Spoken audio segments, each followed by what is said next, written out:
Hello friends, कैसे हो आप सब लोग। तो आज से हम लोग एनसीईआरटी स्टार्ट कर रहे हैं 6 to 12। तो आज हम 6 क्लास की जो हिस्ट्री है उसको स्टार्ट करेंगे 6 से लेके 12 तक, है ना। तो आज हम स्टार्ट करेंगे 6 क्लास के एनसीईआरटी। उसका फर्स्ट चैप्टर है क्या, कब, कहाँ और कैसे। जो एनसीईआरटी में है हम उसको ही कवर करेंगे, ठीक है। तो चलिए स्टार्ट करते हैं। पहला चैप्टर का नाम है क्या, कब, कहाँ और कैसे। तो आइए देखते हैं। रशीदा का सवाल। रशीदा बैठी अखबार पढ़ रही थी। अचानक उसकी निगाह एक सुर्खी पर पड़ी कि 100 साल पहले। वह सोचने लगी कि यह कोई कैसे जान सकता है कि इतने साल या बरसों पहले क्या हुआ था, है ना। तो आइए कैसे पता लगाएं। तो ये जानने के लिए कि कल क्या हुआ था, तुम रेडियो सुन सकते हो, टेलीविज़न देख सकते हो एंड अखबार पढ़ सकते हो, राइट। जैसे हम करंट अफेयर कवर करना होता है तो हम क्या करते हैं, हम 1 ईयर की मैगजीन ले लेते हैं, उससे हम कवर करते हैं। तो उससे हमें क्या पता चलता है, उससे हमें पता चलता है कि एक साल में क्या क्या हुआ है। तो वैसे ही, है ना, कल क्या हुआ है तो हम रेडियो सुन सकते हैं, टेलीविज़न देख सकते हैं एंड अखबार पढ़ सकते हैं। साथ ही ये जानने के लिए कि पिछले साल क्या हुआ था, तुम किसी ऐसे व्यक्ति से बात कर सकते हो जो जिसे उस समय की स्मृति हो, उसको याद हो, है ना, लेकिन बहुत पहले क्या हुआ था। ये कैसे जाना जा सकता है, तो आइए देखते हैं। अतीत के बारे में हम क्या जान सकते हैं। अतीत के बारे में बहुत कुछ जाना जा सकता है, जैसे लोग क्या खाते थे, कैसे कपड़े पहनते थे, किस तरह के घरों में रहते थे। हम आखेटकों यानी शिकारी, है ना, पशुपालकों, कृषक, शासकों, व्यापारियों, पुरोहितों, शिल्पकारों, कलाकारों, संगीतकारों या फिर वैज्ञानिकों के बारे में जानकारियाँ हासिल कर सकते हैं। यही नहीं, हम यह भी पता कर सकते हैं कि उस समय बच्चे कौन सा खेल खेलते थे, कौन सी कहानियाँ सुना करते थे, कौन से नाटक देखा करते थे या फिर कौन कौन से गीत गाते थे, ठीक है। तो आइए देखते हैं कि लोग कहाँ रहते थे। तो नर्मदा नदी, ठीक है। आपको पता है कि नर्मदा नदी है जो वो अमरकंटक से निकलती है ना, और पश्चिम की तरफ बहती है। तो आइए देखते हैं नर्मदा नदी को। तो ये देखिए, ये है आपकी नर्मदा नदी जो बिंद और सतपुड़ा पहाड़ियों के बीच में से बहती है, राइट। ये देखिए, है ना। चलिए इसके बारे में पढ़ लेते हैं। तो कई लाख वर्ष पहले से लोग इस नदी के तट पर रहे हैं। यहाँ रहने वाले जो आरंभिक लोग थे वो क्या थे, वो कुशल संग्राहक थे। कौन थे? कुशल संग्राहक, जो आसपास के जंगलों की विशाल संपदा से परिचित थे। अपने भोजन के लिए भी जड़ों, फलों तथा जंगल की अन्य उत्पादों को एकत्रित किया करते थे, इकट्ठा करते थे उनको, और वे आखेट यानी शिकार करते थे, ठीक है। ये याद रखना है इतना सब कुछ कि यहाँ के लोग क्या करते थे, कुशल संग्राहक करते थे। कि अब है, अब तुम उत्तर पश्चिम की सुलेमान और कृतिक पहाड़ियाँ का पता लगाओ। ये है आपकी वर्तमान पाकिस्तान में है। आइए देखते हैं। तो ये देखिए, ये है आपकी सुलेमान और कृतिक पहाड़ियाँ। तो इस क्षेत्र में कुछ ऐसे स्थान हैं जहाँ लगभग 8 वर्ष पूर्व स्त्री पुरुषों ने सबसे पहले गेहूं तथा जौ जैसी फसलों को उपजाना आरंभ किया था। उन्होंने भेड़, बकरी और गाय, बैल जैसे पशुओं को पालतू बनाना शुरू किया। ये लोग गांव में रहते थे। उत्तर पूर्व में गारो तथा मध्य भारत में विंध्य पहाड़ियों का पता लगाओ। तो आइए देखिए, ये हैं आप गारो पहाड़ियाँ, है ना, और ये हैं विंध्य पहाड़ियाँ। तो आइए इनके बारे में पढ़ते हैं। तो ये कुछ अन्य क्षेत्र थे जहाँ कृषि का विकास हुआ था। जहाँ सबसे पहले चावल उपजाया गया था, आपको याद होगा कोल्डी हवा, सबसे पहले चावल वहीं उपजाया गया था। वो उत्तर प्रदेश में है ना, विंध्य के उत्तर में। वे स्थान विंध्य के उत्तर में स्थित थे। मानचित्र पर सिंधु तथा इसकी सहायक नदियाँ देखनी है। तो आइए देखते हैं। ये है सिंधु नदी और इसकी सहायक नदियाँ झेलम, चेनाब, रावी, व्यास, सतलज, है ना।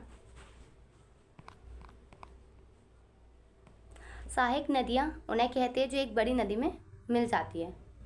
लगभग 4700 वर्ष पूर्व, यानी 4700 वर्ष पूर्व बात हो रही है हड़प्पा सभ्यता की, ठीक है। इन्हीं नदियों के किनारे कुछ आरंभिक नगर फले फूले।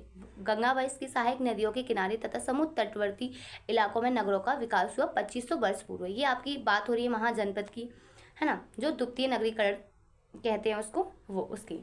गंगा तथा इसकी सहायक नदियाँ, सोन का पता लगाऊं तो ये है गंगा नदी, ठीक है। और एक मिनट, सॉरी, गंगा नदी ये रही, ठीक है। और आपकी सोन ये भी अमरकंटक से निकलती है, ठीक है, जहाँ से नर्मदा निकलती है वहीं पास से। तो गंगा की दक्षिण में इन नदियों के आसपास का क्षेत्र प्राचीन काल मगध नाम से जाना जाता है। ये वर्तमान में बिहार में है। इसके शासक बहुत शक्तिशाली थे। उन्होंने एक विशाल राज्य स्थापित किया। देश के अन्य हिस्सों में भी ऐसे राज्यों की स्थापना की गई थी। लोगों ने सदैव उपमहाद्वीप के एक हिस्से से दूसरे हिस्से तक की यात्रा की। अब ये उपमहाद्वीप क्या होता है, तो आइए देखते हैं। दक्षिण एशिया, आधुनिक भारत, पाकिस्तान, बांग्लादेश, नेपाल, भूटान और श्रीलंका और अफगानिस्तान, ईरान, चीन तथा म्यांमार आदि पड़ोसी देशों को दर्शाता है। उपमहाद्वीप जो शब्द है वो क्यों कहा जाता है इसको महाद्वीप, तो दक्षिण एशिया एक महाद्वीप से छोटा है, लेकिन इसकी विशालता तथा बाकी एशिया से समुद्रों, पहाड़ियों तथा पर्वतों से बटे होने के कारण इसे प्राय उपमहाद्वीप कहा जाता है। तो ये आपका है, एक बार यूपीएससी का मेंस था, उसमें क्वेश्चन आया है कि भारत को उपमहाद्वीप क्यों कहा जाता है। अगर 6th क्लास के जिसने एनसीईआरटी पढ़ी होगी उसको इतना आइडिया हो जाएगा कि उपमहाद्वीप क्यों कहा जाता है। तो इससे आंसर लिख सकते हैं बना के भी, है ना।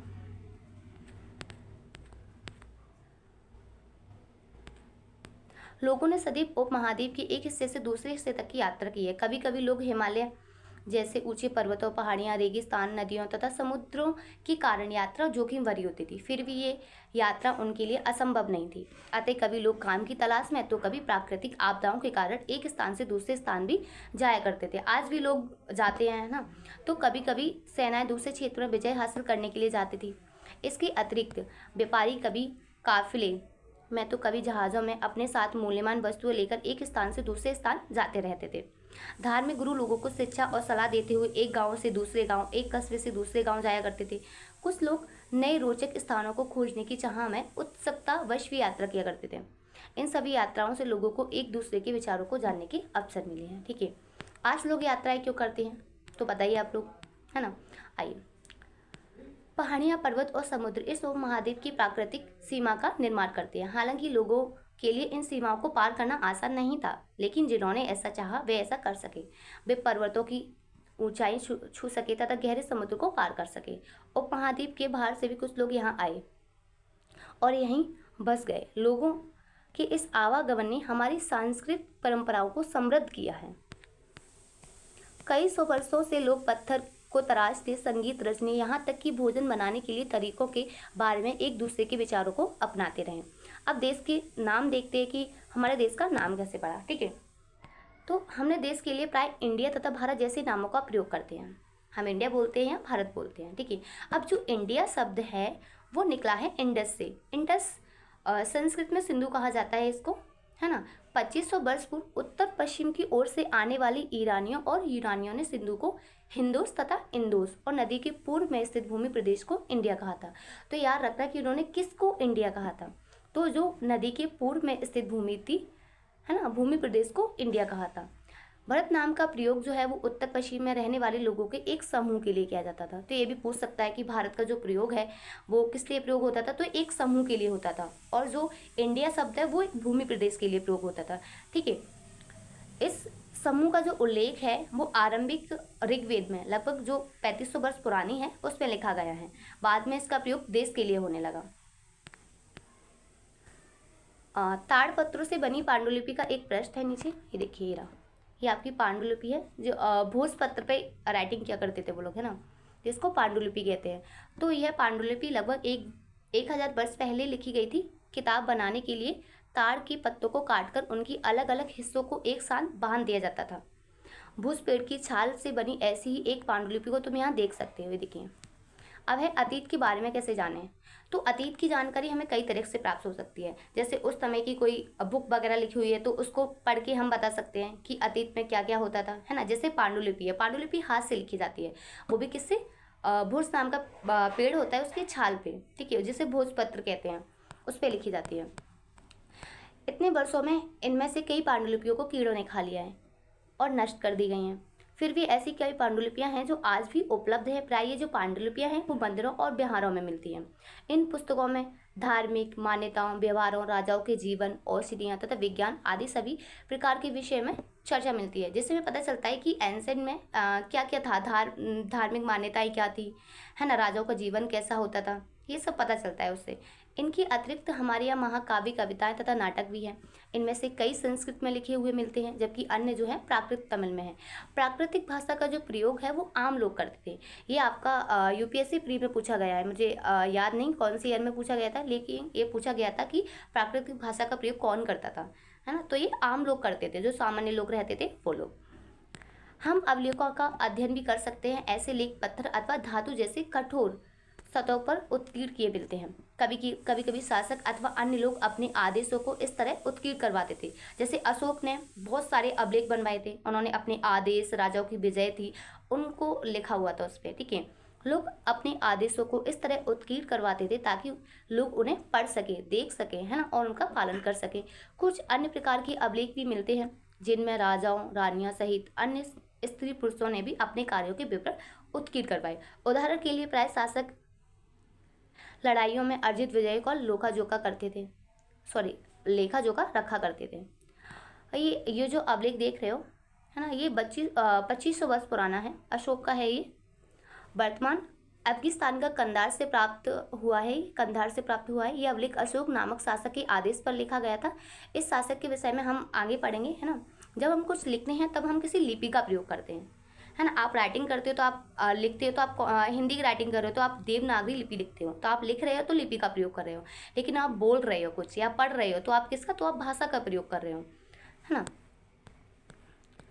कई अभिलेख इस क्षेत्र में प्रयुक्त होने वाली यूनानी तथा अरमाइक नामक 2 भिन्न लिपियों में लिखा गया है। तो जो कंधार अभिलेख है अशोक का है, तो इसमें जो प्रयोग किया गई है वो यूनानी तथा अरमाइक नामक 2 भिन्न लिपियां प्रयोग की गई है। और ये भी आपका यूपीएससी प्री में पूछा हुआ है, ठीक है। इसके अतिरिक्त अन्य कई वस्तुएं अतीत में बनी और प्रयोग में लाई जाती थी। ऐसी वस्तुओं का अध्ययन करने वाले व्यक्ति पुरातत्वविद कहलाता है। पुरातत्वविद पत्थर, ईंट से बनी इमारतों के अवशेष, चित्रों तथा मूर्तियां का अध्ययन करते हैं। औजारों, हथियारों, बर्तन, आभूषणों तथा सिक्कों की प्राप्ति के लिए छानबीन तथा खुदाई भी करते हैं। इनमें से कुछ वस्तुएं पत्थर, पकी मिट्टी तथा धातु की बनी हो सकती हैं। ऐसे तत्व कठोर तथा जल्दी नष्ट होने वाले होते हैं। पुरातत्वविद जानवरों, चिड़ियों तथा मछलियों की हड्डियां भी ढूंढते हैं। उन्हें यह जानने में मदद मिलती है कि अतीत में लोग क्या खाते थे। वनस्पति के अवशेष बहुत मुश्किल से बच पाते हैं। यदि अन्न की दाने अथवा लकड़ी के टुकड़े जल जाते हैं तो वे जले हुए रूप में बचे रहते हैं। अच्छा, ये एक प्राचीन नगर से प्राप्त ये सारे अवशेष हैं वो हैं। इस तरह के पात्रों का जो प्रयोग है वो 4700 वर्ष पूर्व होता था, यानी हड़प्पा सभ्यता में, ठीक है। दाएं और एक चांदी का पुराना सिक्का, ये देखिए, है ना, ये चांदी का सिक्का है। इस तरह के सिक्कों का प्रयोग लगभग 2500 वर्ष पूर्व होता था, यानी महाजनपद टाइम चल रहा था, उस टाइम इसका प्रयोग होता था। हमारे द्वारा आज प्रयोग में आने वाले सिक्कों को ये सिक्के कैसे बनते हैं, है ना, बताइए। पांडुलिपियां अभिलेख तथा पुरातत्व से ज्ञात जानकारियों के लिए इतिहासकार प्राय स्रोत शब्द का प्रयोग करते हैं। इतिहासकार उन्हें कहते हैं जो अतीत का अध्ययन करते हैं, है ना। स्रोत प्राप्त होते ही अतीत के बारे में जानना बहुत रोचक हो जाता है, क्योंकि इन स्रोतों की सहायता से हम धीरे धीरे अतीत का पुनर्निर्माण करते जाते हैं। अतः इतिहासकार तथा पुरातत्वविद उन जासूसों की तरह होते हैं जो इन सभी स्रोतों का प्रयोग सुराग के रूप में कर अतीत को जानने का प्रयास करते हैं। अतीत एक या अनेक। तो आइए देखते हैं, क्या तुमने इस पुस्तक के शीर्षक हमारे अतीत पर ध्यान दिया है। यहाँ जो अतीत का प्रयोग हुआ है वो हुआ है बहुवचन के रूप में, ठीक है। ऐसा इस तथ्य की ओर ध्यान दिलाने के लिए किया गया है कि अलग अलग समूह के लोगों के लिए इस अतीत के अलग अलग मायने थे। उदाहरण के लिए पशुपालक तथा कृषकों का जीवन राजाओं तथा रानियों के जीवन से तथा व्यापारियों का जीवन शिल्पकारों के जीवन से बहुत भिन्न था। तो उनकी मान्यताएं जो थी वो भी अलग अलग थी, जो उनके मायने थे वो भी अलग अलग थे, ठीक है। जैसा कि हम आज भी देखते हैं, उस समय भी देश के अलग अलग हिस्सों में लोग अलग अलग व्यवहारों और रीति रिवाजों का पालन करते थे। उदाहरण के लिए आज अंडमान द्वीप के अधिकांश लोग जो हैं वो अपना भोजन मछलियां पकड़कर, शिकार करके तथा फूल के संग्रह द्वारा प्राप्त करते हैं। इसके विपरीत शहरों में रहने वाले जो लोग हैं वो खाद्य आपूर्ति के लिए अन्य व्यक्तियों पर निर्भर करते हैं। इस तरह के भेद अतीत में भी विद्यमान थे। इसके अतिरिक्त एक अन्य तरह का भेद है, उस समय शासक अपनी विजयों का लेखा जोखा रखते थे। यही कारण है कि हम उन शासकों तथा उनके द्वारा लड़ी जाने वाली लड़ाइयों के बारे में काफ़ी कुछ जानते हैं। जैसे हमको पता चलता है अशोक के बारे में, क्योंकि अशोक के अभिलेख लिखे हुए तो उनको पढ़ के पता चलता है ना। हर्षवर्धन के बारे में पता चलता है, ठीक है। जबकि शिकारी, मछुआरे, संग्राहक, कृषक तथा पशुपालक जैसे आम आदमी प्राय अपने कार्यों का लेखा जोखा नहीं रखते थे।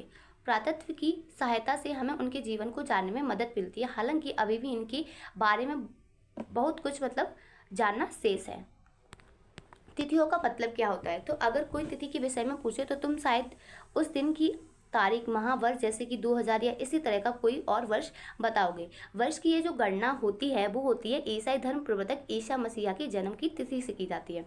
2000 वर्ष पूर्व का तात्पर्य ईसा मसीहा के जन्म के 2000 वर्ष के बाद से है। ईसा मसीहा के जन्म के पूर्व की सभी तिथियां जो होती है वो होती है ईसा से पहले, ईसा पूर्व, है ना, के रूप में जानी जाती है। इसी पुस्तक में हम 2000 को अपना आरंभिक बिंदु मानते हुए वर्तमान से पूर्व तक की तिथियों का उल्लेख करते हैं। इतिहास और तिथियां तो आइए देखते हैं। अंग्रेजी में हम बीसी लिखते हैं, है ना, यानी ईसा मसीहा के जन्म से पहले। इसका तात्पर्य होता है बिफोर क्राइस्ट, यानी ईसा से पूर्व। कभी कभी तुम तिथियों से पहले एडी लिखते हो, है ना, हिंदी में ईस्वी लिखते हैं। ये एनो डोमिनी नामक दो लैटिन शब्दों से बना है। इसका तात्पर्य होता है ईसा मसीहा के जन्म के बाद, जन्म के वर्ष से है ना। कभी कभी एडी की जगह सीई तथा बीसी की जगह बीसीई का प्रयोग होता है। सीई अक्षरों का प्रयोग कॉमन एरा, बीसीई का प्रयोग जो है वो बिफोर कॉमन एरा के लिए होता है। हम इन शब्दों का प्रयोग इसलिए करते हैं क्योंकि विश्व की अधिकांश देशों में अब इस कैलेंडर का प्रयोग सामान्य हो गया। भारत में तिथियों के इस रूप का प्रयोग लगभग 200 वर्ष पूर्व आरंभ हो गया था। कभी कभी अंग्रेजी के बीपी अक्षरों का प्रयोग जो है उसका तात्पर्य होता है बिफोर प्रेजेंट, यानी वर्तमान से पहले, है ना। आइए अन्यत्र में कुछ पढ़ते हैं, देखते हैं क्या है। जैसा हमने पढ़ा कि अवलेख कठोर सतह पर उत्कीर्ण करवाए जाते थे। इनमें से कई अवलेख कई सौ साल वर्ष पूर्व लिखे गए थे। सभी अवलेखों में लिपियां और भाषाओं का प्रयोग होता है। तो आप मुझे बताएं लिपियां और भाषा क्या होती है ना। समय के साथ साथ अवलेखों में प्रयुक्त भाषाओं तथा लिपियों में बहुत बदलाव आ चुका है। विद्वान ये कैसे जान पाते हैं कि क्या लिखा था? इसका पता अज्ञात लिपि का अर्थ निकालने में एक प्रक्रिया द्वारा लगाया जाता है। इस प्रकार से अज्ञात लिपि को जानने के लिए प्रसिद्ध कहानी उत्तरी अफ्रीका देश मिस्र से मिलती है। लगभग 5000 वर्ष पूर्व यहाँ राजा रानी रहते थे। ये देखिए, है ना, ये लिपि है। मिस्र के उत्तरी तट पर रोसेट्टा नामक एक कस्बा है। यहाँ से एक उत्कीर्ण पत्थर मिला है, ये देखिए, है ना, जिस पर एक ही लेख 3 भिन्न भिन्न भाषाओं, लिपियों, यूनानी तथा मिस्र लिपि के 2 प्रकारों में है। कुछ विद्वान यूनानी भाषा पढ़ सकते हैं। उन्होंने बताया कि यहाँ राजाओं तथा रानियों के नाम एक छोटे से फ्रेम में दिखाए गए हैं। इसे कारतूस कहा जाता है।